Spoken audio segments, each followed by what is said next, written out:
Hey there you guys, welcome back. Today I just wanted to do a little bit of a spotlight on a plant. Today we're going to look at the, I used to call it Xerosicyos danguyi, but it's Xerosicyos danguyi. So I don't know where I got the L from in Xerosicyos or Xerosicyos, but I added an L. So yeah, Xerosicyos danguyi, which is a lot of fun to say. This is a silver dollar vine, and it is really cool. It's native to Madagascar, and it is a vine. It's in the cucumber family. It's a vine, but does that look like a vine to you? I don't know that I would put it in the vine category. It's more of a rambler. At the moment, mine is not producing any tendrils. Tendrils are the little... On a cucumber plant, the tendril is the little, for lack of a better word, it looks like a little root that comes out and it wraps around things. It's not a root, it's a little hair that comes out and it will wrap around anything to hold it up. So this is going to grow under plants and then it's going to find its way up into the sun. So I guess without support, it can grow up to 20 inches tall without support, but obviously, if it's producing little tendrils, it will attach to things and get up taller than 20 inches. It's hardy to zone 9B to 11A, so it doesn't like the cold. I bring mine in, so I'm in a cold climate. I'm in Ontario, Canada, and my zone is 6B, close to a 7. And I bring mine in the fall, usually when the nighttime temperatures get down to about 10 degrees Celsius or 50 degrees Fahrenheit. They don't want to go much colder than that. They will survive. I think I was reading that they can survive up to -3 Celsius, so they can take a frost, but they don't like it. And you'll probably get some damage, actually probably lots of damage. You might even lose most of the plant if it gets down to the low end of it, but it might come back from the roots. Who knows? I don't want to risk it, so I'm not going to play that game. But these guys are in the succulent group, so they have really thick leaves. The leaves are about an inch round. They're quite round. When the new growth comes out, there's some new growth starting right here. I'm going to try to bring it up to the camera. Hopefully it will focus in on my face. There we go.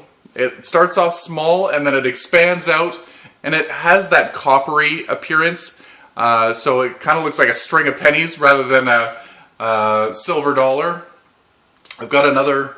These are all new growths this year that you're seeing on this side of the plant. Right there. Where was I?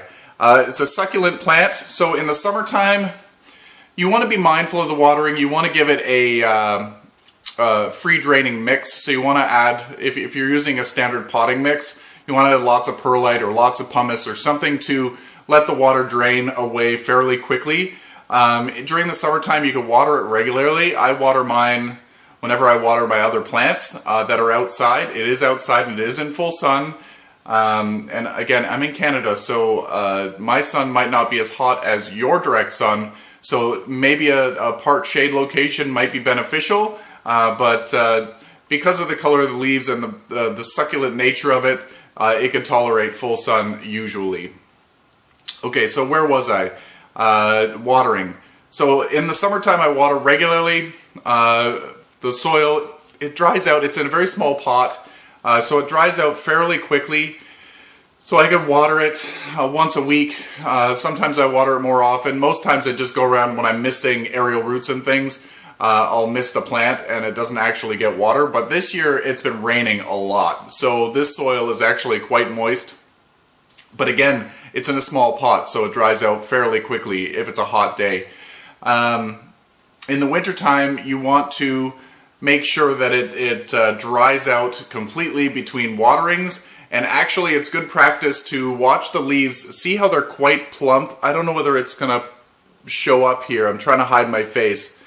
These leaves are quite plump. They're probably half a centimeter. I'm switching between inches and centimeters. How crazy is that? Half a centimeter thick, so they're quite thick, maybe a quarter of an inch, and they shrivel up when they need water. So that's something I would watch for in the winter time. Make sure that you see a little bit of puckering in the leaves. That means that it needs a drink, and then water it thoroughly. Don't just give it like a teaspoon of water. Water it thoroughly, the leaves will plump back up, and then wait again.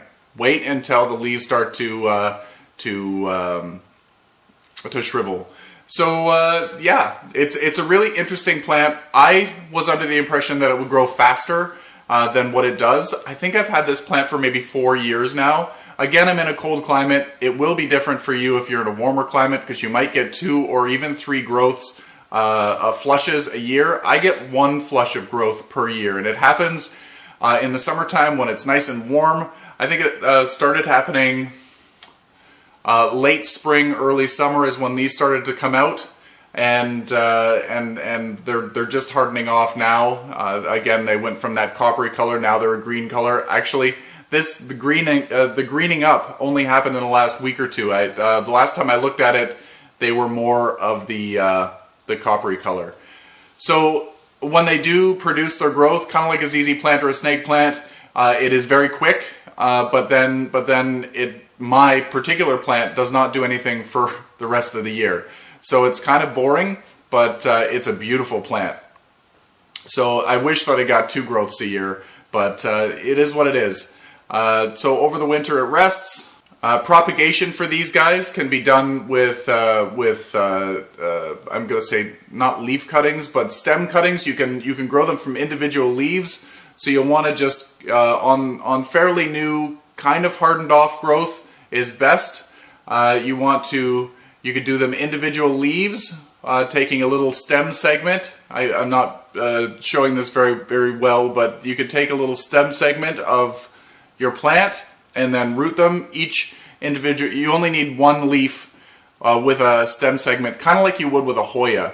Or you could do a tip cutting, so you could take this whole section, remove a couple of leaves, and pop it into the soil. You want to also make sure you callus the cutting for a day or so before planting it, just so that it doesn't allow rot in. And you want to maintain a moisture level, just moist. It doesn't want to be wet, it doesn't want to be dry, just a nice moist environment. So maybe putting it in a little greenhouse would help out keeping the moisture in, higher humidity. And I haven't taken cuttings from this one yet because I think I've had this for 4 years. I think I said that, and it's only this big. So maybe next year I'll start trying to take some cuttings in the springtime before I get the flush of growth. Or maybe, I don't know. If I take cuttings this year, I'll record it, and whenever things start to grow, I will let you know. But this is my silver dollar vine. Oh yeah, it's called a vine. I mentioned it. It's more of a scrambler or rambler. I don't know. My original goal for this plant was to have it in a hanging basket and have it draped down, but kind of like a string of hearts or whatever, or a tradescantia or something like that. One of those actual vines. This one I think looks better in a pot. You can maintain it on a trellis or something like that. I don't think that a hanging basket would be an appropriate pot for these guys, but everything grows differently for everybody. So maybe in slightly lower light, it might have weaker stems and it might dangle a little bit more. But as you can see, mine is pretty upright and pretty tough looking. So yeah. Anyway, if you have experience growing the silver dollar vine or Xerosicyos danguyi, please let me know in the comment section below how yours grows. Maybe you get 2 flushes of growth a year. I'd love to know. Maybe your care details are a little bit different than mine. And yeah, let's learn how to grow this together. Anyway, it's also a harder one to find. If you see it in a garden center, pick it up. It is definitely worth a try, and they're pretty easy as long as you make sure not to overwater them. Anyway, until next time, you guys, happy growing.